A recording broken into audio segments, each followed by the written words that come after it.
하나님은 어떤 분입니까?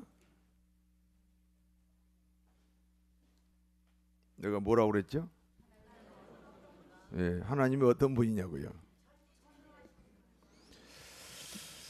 하나님은 이 세상을 만드신 창조주입니다. 하나님이 이 세상을 만들었으니 하나님이 이 세상의 주인입니다. 하나님이 이 세상의 주인이므로 이 세상은 하나님이 통치합니다.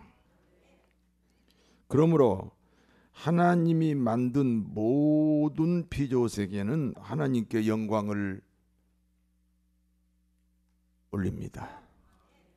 그러므로 하나님이 만든 모든 피조세계는 하나님께 찬양을 드립니다. 찬양곡이 아니고 혹 세상의 가요라도 그걸 찬양으로 올릴 수 있습니다.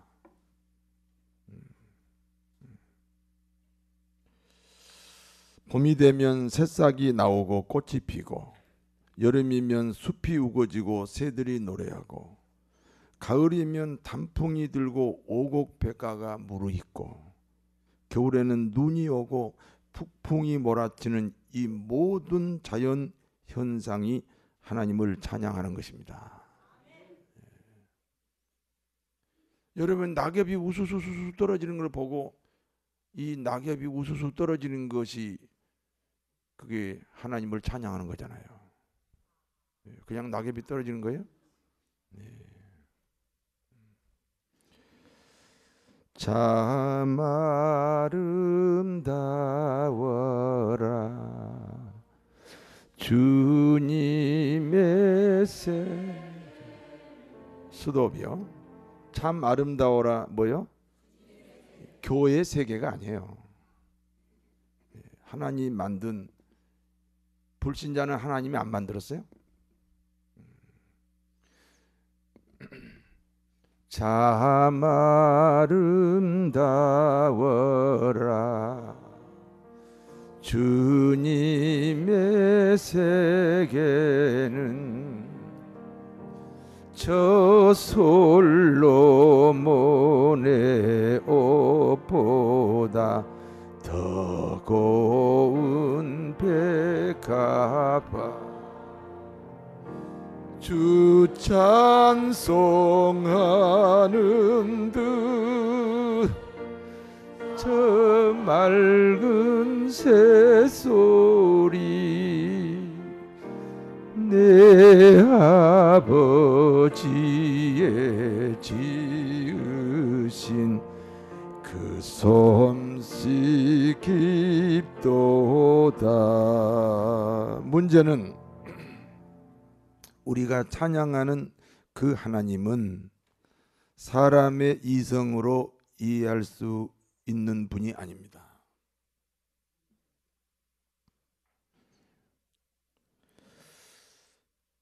이해할 수 없는 하나님은 섬기는 것이, 이해할 수 없는 하나님을 섬기는 것이 기독교인들이 섬기는 하나님이기 때문에 가끔은 엉뚱한 곳으로 빠질 수가 있습니다. 그렇게 엉뚱한 곳으로 빠지지 못하게 하기 위해서 울타리를 만들었습니다. 장로교, 감리교, 성결교, 침례교, 순복음 등 여러 교단이 있습니다. 그러면 이와 같은 교단이라는 울타리는 잘못된 곳으로 가지 못하게 하는 방법일 뿐 그 울타리 자체가 신앙은 아니라는 것입니다. 우리는 장로교단인데 다른 교단을 무시하면 그 울타리인데 그걸 무시한다든지 우리가 더 우월감을 가지면 그 울타리를 신앙으로 보는 잘못을 저지를 수 있습니다. 이와 같이 교회도 하나님을 섬기는 데 틀이 있습니다. 교회는 교회 전통이라는 틀을 지킵니다.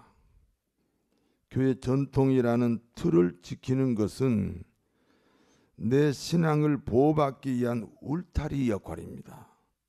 교회 전통 자체가 신앙은 아니라는 사실입니다. 이해가 되십니까?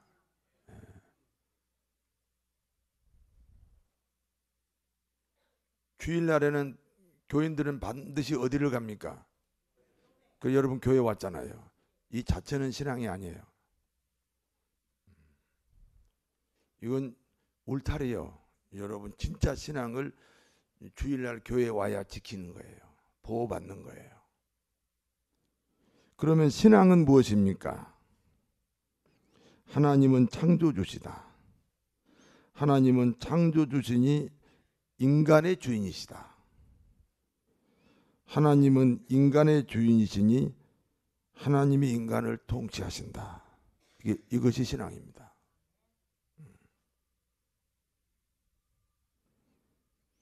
이 반응이 없어서 다시 하겠습니다. 하나님은 창조주시다. 하나님은 창조주시니 인간의 주인이시다. 하나님은 인간의 주인이시니 하나님이 인간을 통치하신다. 그것이 신앙입니다. 눈치 보니까 지금 아멘 해야 되는 거 안 해야 되는 거예요.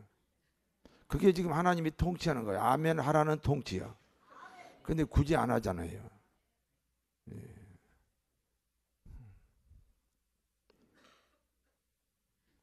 하나님의 통치가 신앙입니다. 이스라엘 역사 중에 사사시대가 있었습니다. 사사시대에는 이스라엘이 하나님 앞에 악을 행했다 그랬어요. 사사기 6장 1절을 같이 읽겠습니다. 이스라엘 자손이 또 여호와의 목전에 악을 행하였으므로 여호와께서 7년 동안 그들을 미디안의 손에 넘겨주시니, 하나님 앞에 악을 행했다는 것은 도덕적 윤리적으로 문제가 생겼다는 것은 아닙니다. 더 이상 하나님이 이스라엘의 주인이 아닙니다. 더 이상 하나님이 이스라엘을 통치할 수 없었다는 것입니다. 하나님이 이스라엘의 주인도 아니고 하나님이 이스라엘을 통치할 수 없었어요. 그래서 그거를 뭘 행했다? 악을 행했다 그랬습니다. 성도 여러분, 일주일 동안 누가 여러분의 주인이었습니까? 뒷조사를 해야 돼요. 누가 여러분의 주인이었습니까? 누가 여러분을 통치하셨습니까? 이 질문은 악을 행하다 오셨는지 선을 행하다 오셨는지 묻는 질문과 같습니다. 지금 제가 설교하고 있어요. 저를 쳐다봐야 돼요. 그래야 누가 통치하는 거예요? 예, 못 쳐다볼 수도 있어요. 하나님이 통치하셔야 됩니다.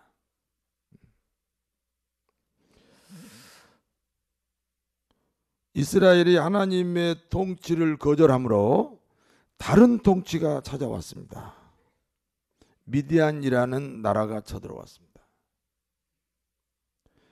하나님 통치를 받던 이스라엘이 미디안의 통치를 받으니까 고통과 절망입니다. 어떤 사람은 돈의 통치를 받습니다. 돈 때문에 새벽부터 뛰어다닙니다. 고통입니다. 어떤 사람은 질병의 통치를 받습니다. 질병 때문에 이 병원 저 병원 기웃거립니다. 절망입니다. 어떤 사람은 자기 자존심의 통치를 받습니다. 자기 생각이라는 통치를 받아요.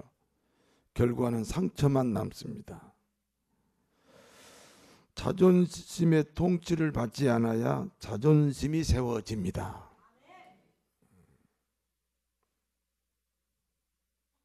주위에 지나치게 자존심 부리는 사람 있죠? 그런 사람은 다른 사람이 자존심 세워줘요, 안 세워줘요? 안 세워줘요. 자존심의 통치를 받지 않아야 자존심이 세워진다. 우리가 사는 이 시대에는 돈이라는 미디안, 질병이라는 미디안, 자존심이라는 미디안이 우리의 삶을 괴롭히고 있습니다. 이스라엘이 어떻게 미디안을 물리칠 수 있었습니까? 이게 지금 기드온 시리즈죠.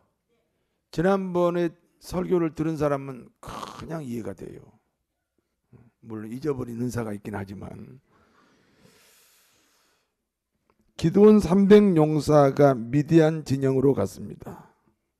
오른손에 나팔을 들었습니다. 기도의 나팔, 찬송의 나팔, 순종의 나팔, 아멘, 아멘의 나팔입니다. 빰빠라 빰빠라 빰빠라 빰빠라 빰빰빰 하고 나팔을 불었습니다. 왼손에는 횃불이 들어있는 항아리가 있습니다. 항아리는 자신의 자아입니다. 자신의 경험입니다. 항아리는 자신의 신념, 자신의 철학이기도 합니다. 어떤 사람은 교회 다니다가 이 항아리가 생겨요. 교회는 이래야 된다. 교회 다니지 않았을 때는 없었던 항아리가 또 생겨요.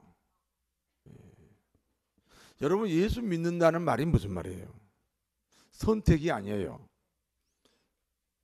예수 믿는다는 말은 내 자아가 무너지는 거예요. 여러분, 자아가 뭐예요? 육하고 혼이에요. 정신세계. 이 자아가 무너져야 예수님이 믿어지는 거예요.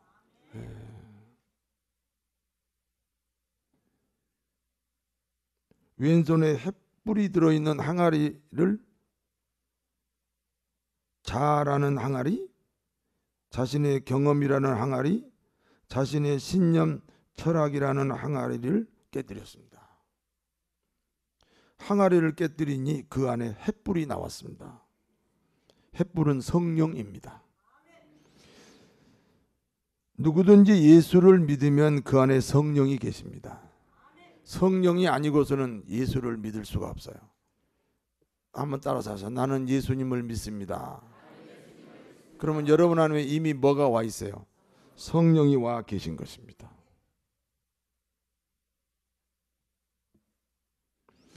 그 성령이 자신의 자아에 눌려서 반딧불처럼 희미합니다. 항아리라는 자아를 깨뜨리니 성령이 횃불처럼 타오르게 됩니다. 자아가 무너지고 성령이 충만함으로 기드온 300용사는 하나님이 통치하게 됩니다. 하나님이 통치하심으로 이스라엘과 미디안 간의 전쟁에 하나님은 이스라엘의 편이 됩니다. 하나님은 미디안끼리 서로 적군으로 오인하게 섭리하셨습니다. 생각해 봐요. 미디안은 32만 명, 이스라엘은 300명이요. 어떻게 300명을 데리고 32만 명을 이길 수 있어요? 하나님이 하셨어요. 그냥 300명은 하나님의 통치만 받았어요. 횃불 들고 하나님의 통치만 받았어요. 그런데 하나님께서 미디안 군대가 서로 자기들끼리 적군으로 오해하도록 섭리하셨어요. 자기들끼리 서로 찌르고 찔러서 자멸한 거예요.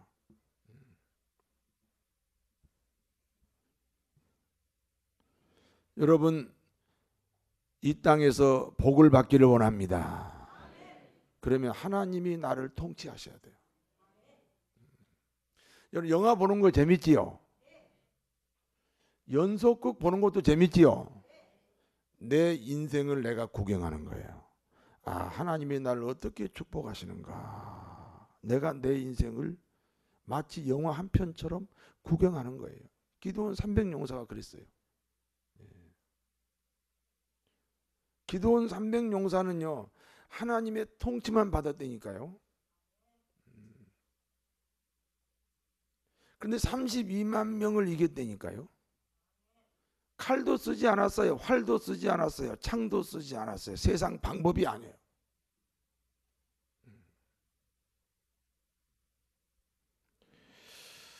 스스로 자멸하였습니다. 하나님이 통치하니까 미디안이 사라지고 다시 이스라엘의 평화가 찾아왔습니다. 누구 이야기입니까? 이 자리에 모인 우리 모두의 간증이 되어야 합니다. 세월이 흘러서 이스라엘의 영웅 기드온이 죽었습니다. 기드온이 죽자 이스라엘을 누가 다스릴 것인가 하는 문제가 남았습니다. 기드온의 아들들은 70명입니다. 안 놀라는 거야. 아니 기드온이 아들이 몇 명이요? 안 놀라는 거는 뭐냐면 이 예배 중독에 걸려 있는 거야. 예배 중독이 걸려 있어. 일부 예배 때 내가 어떤 분에게 물어봤어요. 지금까지 예배를 몇 번 드렸나? 7천 몇 번 드렸대. 그럼 7천 몇 번째면 이미 중독이 걸린 거예요. 이 예배를 내 생애에서 처음 드린 것처럼 드려야 돼요. 그게 정상이에요. 몇 번째 드렸어요?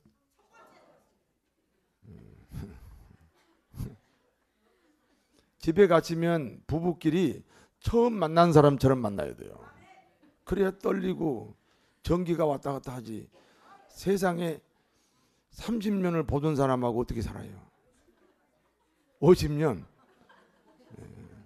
그러니까 친척이라고 그러잖아요. 친척이라고. 여러분 이 부부가 서로 중독이 걸려 있어. 부부 중독이 걸려 있다고. 알코올 중독만 있는 게 아니에요. 마약 중독만 있는 게 아니에요. 예수 믿는 사람이 예배 중독에 걸려 있어요. 아니 내가 70명이라고 그러는데 안 놀래다니. 내가 그래서 놀랐어요. 다시 할게요. 기드온의 아들들은 70명입니다.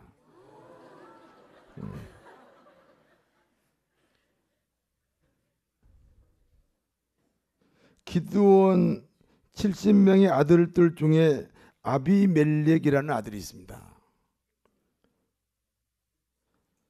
자신이 이스라엘의 지도자가 되기 위해서 70명의 형제들을 한 곳에 불러들여 모두 죽이기로 결심하고 실행을 합니다. 다행히 막내 아들이 도망갔습니다. 도망 나온 막내 아들 이름이 요담입니다.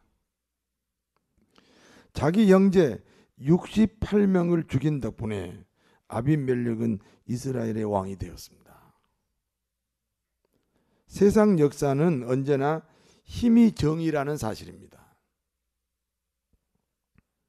힘이 있는 아비멜렉이 정의가 되어서 이스라엘의 왕이 되었다는 것은 동서고금을 통해 얼마든지 있는 흔한 역사 이야기입니다.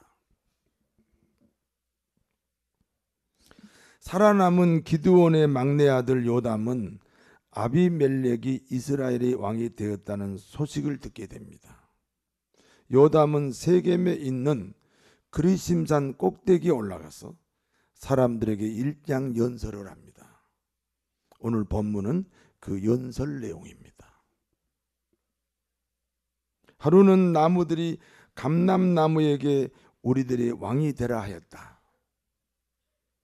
감람나무는 자신을 왕으로 추대하는 나무들에게 나는 기름으로 하나님과 사람을 영화롭게 한다.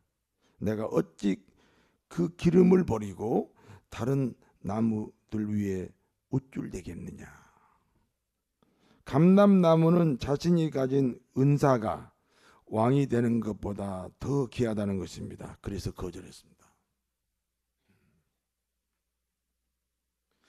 이번에는 나무들이 무화과 나무에게 가서 우리들의 왕이 되라 하였다. 무화과 나무는 자신을 왕으로 초대하려는 나무들에게 나는 달고 아름다운 열매를 버리고 다른 나무들 위에 우쭐댈 수 없다. 여러분 무화과 열매 먹어봤어요? 맛있지요? 내가 그걸 버리고 어떻게 내가 다른 나무들 위에 왕으로 우쭐대겠느냐. 무화과 나무는 자기가 가진 은사가 왕이 되는 것보다 귀하다는 것입니다. 거절했습니다. 나무들이 이번에는 포도나무에게 가서 우리들이 왕이 되라 하였다. 포도나무는 자신을 왕으로 삼겠다는 나무들에게 나는 하나님과 사람을 기쁘게 하는 내 포도주를 버리고 다른 나무들 위에 우쭐댈 수 없다. 왕이 될 수 없다. 포도나무는 자기가 가진 은사가 왕이 되는 것보다 귀하다는 것입니다. 그래서 거절했습니다. 세 번씩 거절당한 나무들이 이번에는 가시나무에게 가서 우리들의 왕이 되어달라 하였다. 자신을 왕으로 추대하겠다는 나무들에게 이 가시나무가 말합니다. 너희가 나를 왕으로 추대하는 것은 매우 당연하다. 가시나무인 내가 너희들의 왕이 되면 너희는 모두 내 그늘로 피해야 된다. 여러분 가시나무 밑으로 들어가면 어떻게 돼요? 그런데 다 들어와야 돼요. 왕이니까. 모든 백성은 다 내 그늘로 들어와야 된다. 그렇지 않으면 불이 가시나무에서 나와서 여기 산에 있는 모든 나무를 태우고 특별히 백양목까지 태울 것이다. 그러니까 요담의 연설 결론은 68명의 형제를 죽이고 왕이 된 아비멜렉이 가시나무라는 것입니다. 68명이나 형제를 죽였는데 어떻게 왕의 자격이 있느냐? 없다. 가시나무다. 이제 온 이스라엘 백성들이 가시나무 그늘에 들어갔으니 이스라엘 나라의 고통의 세월이 기다린다. 그런 내용의 연설문입니다.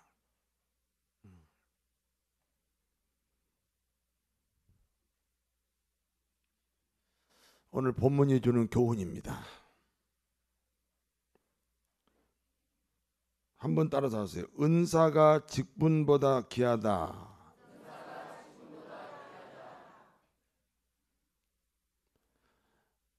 감람나무의 기름, 무화과 나무의 열매, 포도나무의 포도주, 이게 은사입니다. 이 은사가 내가 가지고 있는, 그리고 누군가를 유익하게 하는 이 은사가 직분보다 귀하다. 직분보다 귀하다. 감람나무와 무화과 나무와 포도나무는 그리스도인을 상징합니다. 그 중에 감람나무 그리스도인의 은사는 기름입니다. 기름은 다른 사람을 치료합니다. 그 당시는 이 치료제로 사용했습니다. 지금도 올리브유는 치료할 수 있습니다. 기름은 다른 사람을 귀하게 세워주는 데 쓰임을 받습니다. 왕이나 제사장이나 선지자가 세워질 때 이 감람나무 기름을 바릅니다.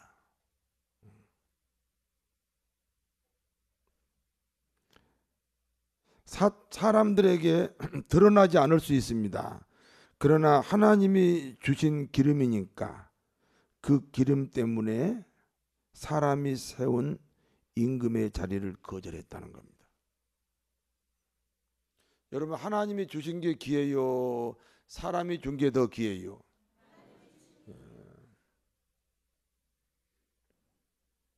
무화과 나무 그리스도인의 은사는 달고 아름다운 열매입니다.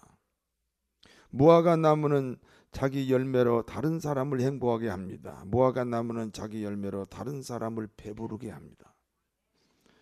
무화과 나무 그리스도인이 하는 이 일을 아무도 모를 수 있어요.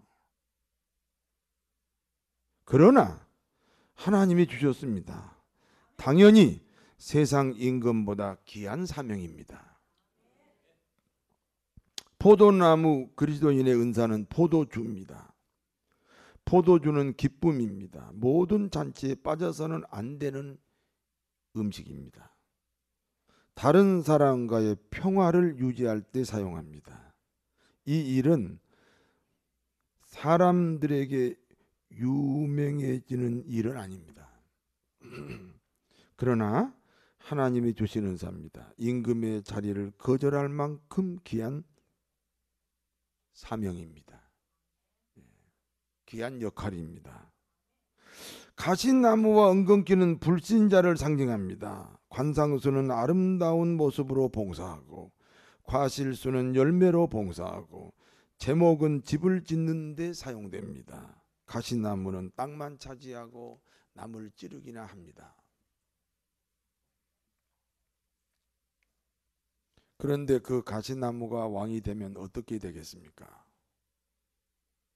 그 가시나무가 왕이 되어 있는 그 세월은 만 백성들에게 허무한 세월이 되죠. 우리는 가끔 원치 않는 사람들이 나라를 통치하는 그 동안이 정말 쓸데없는 세월이 된 적도 있습니다. 세월이 아깝습니다. 그 통치 안으로 들어가면 모든 사람들이 상처받고 모든 사람들에게 고통을 줄 뿐입니다. 그러면 내가 가시나무인지 아닌지 어떻게 알 수 있습니까?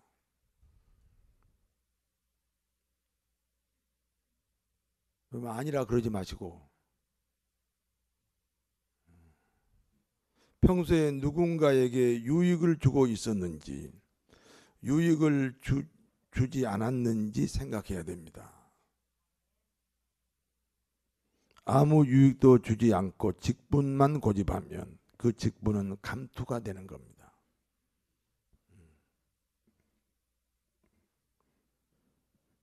가시나무가 되는 겁니다. 우리 그리스도인이 어떻게 구원받았습니까? 하나님이신 예수님이 인간으로 오셨습니다. 그리고 우리 죄값을 치르기 위해 십자가에 죽으셨습니다. 그 크신 사랑을 받았기 때문에 저와 여러분이 구원을 받았습니다. 그런데 하나님과 사람 앞에 어떻게 아무 일도 하지 않을 수 있습니까?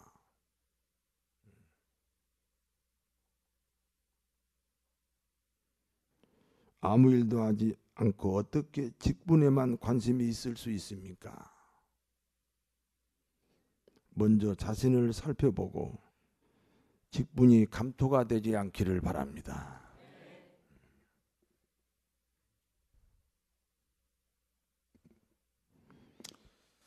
사람마다 은사가 있습니다. 세상을 살아가려면 무엇인가 나름대로 살아갈 수 있는 재능이 있어야 됩니다. 그렇죠? 생각하면 재능이 없는 사람이 없어요. 개발을 안 해서 그렇지 다 재능이 있습니다. 그런 것처럼 신앙생활을 하려면 나름대로 하나님이 주신 은사를 가지고 있어야 합니다.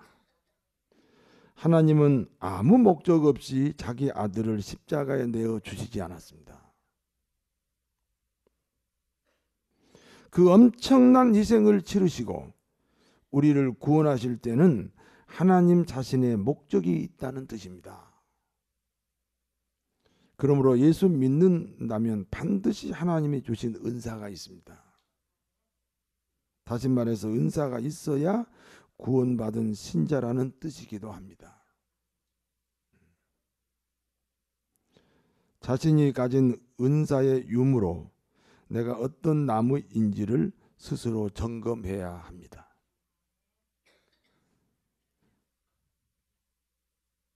무슨 나무이신가요? 무슨 나무가 되셔야 하겠습니까? 은사를 사용하셔서 하나님이 주인 되시고, 그러므로 하나님이 통치자가 되어야 합니다. 그리하여 하늘의 복과 땅의 복으로 충만하게 되시기를 진심으로 축원합니다. 제가 작사하고 작곡한 노래가 있습니다.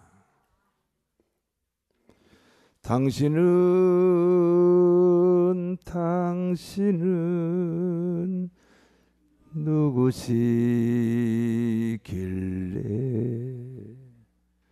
여기에 이렇게 앉아 있나요? 아니, 내가 지금 여러분보다 부르라는 거잖아요. 옆에 사람 손을 잡아요. 나 쳐다보지 말고 옆에 사람 봐요. 자막을 왜 안 띄우나?